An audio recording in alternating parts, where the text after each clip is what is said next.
Ang bagong intern, unang araw ng trabaho, ganyan ang tapang sa boss. Magandang araw po. Ganyan pa ang tapang niya sa mga senior sa team. Ano ba yan?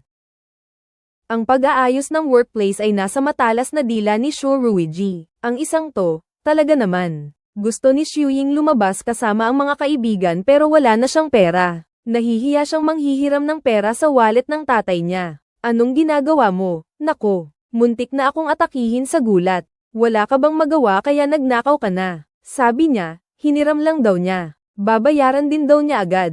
Pinayuhan siya ng kuya niya na kung kulang sa pera, magtrabaho na lang siya. Imbes na puro tambay lang dito sa bahay, lalo itong nagpainit ng ulo kay Xu Ying.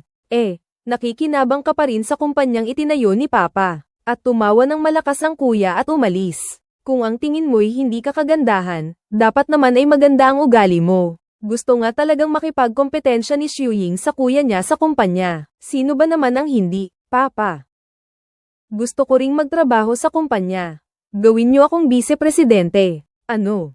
Hindi ito laro-laro, kumpanya ito. Tinanggihan agad ito ng tatay ko. Tapos anong gagawin ko? Lalo pat sinaman siya ng tingin ng nanay ko. Magtatrabaho na rin ako para kumita. Dahil sa paulit-ulit niyang pakiusap, pumayag na rin si tatay na magtrabaho siya nang hindi nalalaman ang tunay niyang pangalan. Bilang isang trainee. At tinawag ang sarili niya ng isang napakagandang pangalan. Shu Ruiji. Basta't magaling siya sa trabaho, mabilis siyang mauusad. Napakataas ng pangarap niya, kahit hindi pa siya nakakapagtrabaho. Plano niyang maging regular employee sa loob ng 1 buwan, maging section head sa 2 buwan, at maging director sa 3 buwan. Iniisip pa lang niya ang araw na siya na ang magiging representante, at palalayasin niya ang kanyang kuya sa opisina gamit ang kanyang mga tauhan. 1 taon lang ang kailangan niya para magawa iyon. Ang pagtawa ng malakas ay hindi maiiwasan. 1 taon din ang itinagal bago ako makarating dito.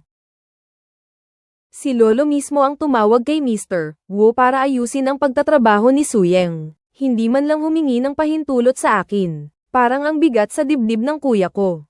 Pero malapit na ang oras ng trabaho, bakit kaya hindi pa kumakain ng almusal si Suyeng? Mabait na tinawag ni John Hyuk ang ate niya para pumasok sa trabaho. Dahil sa puyat kagabi, hindi na makatayo si Suyeng. Tapos, may reklamo na agad ang team leader sa intern na nag-absent sa unang araw ng trabaho. May sama talaga ng loob siya. Pagdating niya, aabangan ko siya at pagagalitan ko siya ng husto.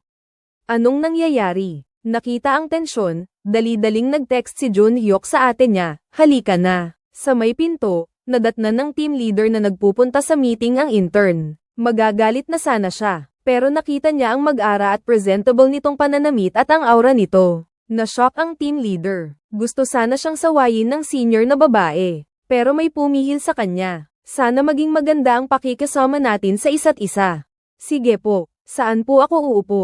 Agad na inasikaso ni Yiken ang upuan ng magandang at maimpluwensyang babae. Isa-isa niyang ipinakilala sa kanya ang mga kasamahan sa team. Si Luko naman, hindi na kailangang ipakilala pa. Ang kuya na dumaan ay nagpakita pa talaga ng kanyang presensya sa ganitong oras. Pinaalalahanan siya ng team leader na iyon ang boss ng kumpanya. Siya ay isang kinatawan nga, kinatawan. Magandang araw po.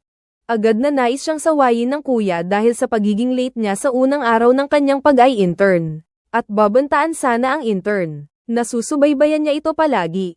Ano ba yan? Ang aga-aga, pinapainit na ang ulo ko.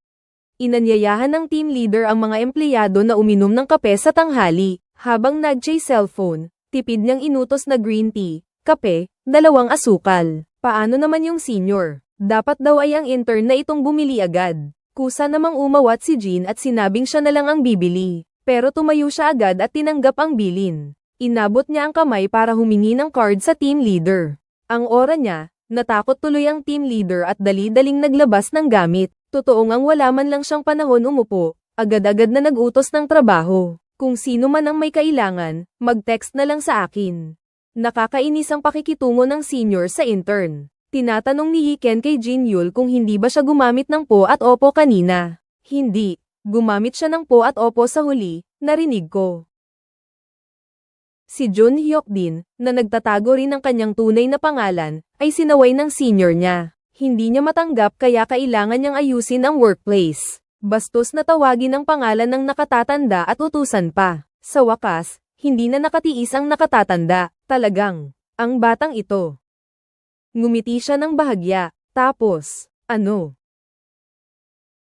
Para sa isang napakasanggit na intern, dapat turuan ng nakatatanda ang nakababata ng mga batas ng kaligtasan sa lipunan. Ang pagkakahila ng buhok ay isang kailangang kasanayan ng mga babae. Kahit anong mang-engganyo ang mga kasamahan ay hindi siya mapigilan. Para sa ganitong klaseng Gen Z na intern, ang leader ay nagsabi na natatakot na siya. Sa bahay, sinabi niya na maayos naman ang trabaho niya ngayon. Hindi naniniwala ang kuya niya. Agad siyang sumalungat. Sinasabi ng mga empleyado na ang kuya niya ay napakamapagpanggap. Tingnan mo na lang ang anonymous message board ng kumpanya. Wala naman siyang pakialam, sabi ng kuya ko. Bigla na lang niyang binuksan ang message board ng kumpanya para basahin ang mga komento tungkol sa kanya. Ang hangin talaga.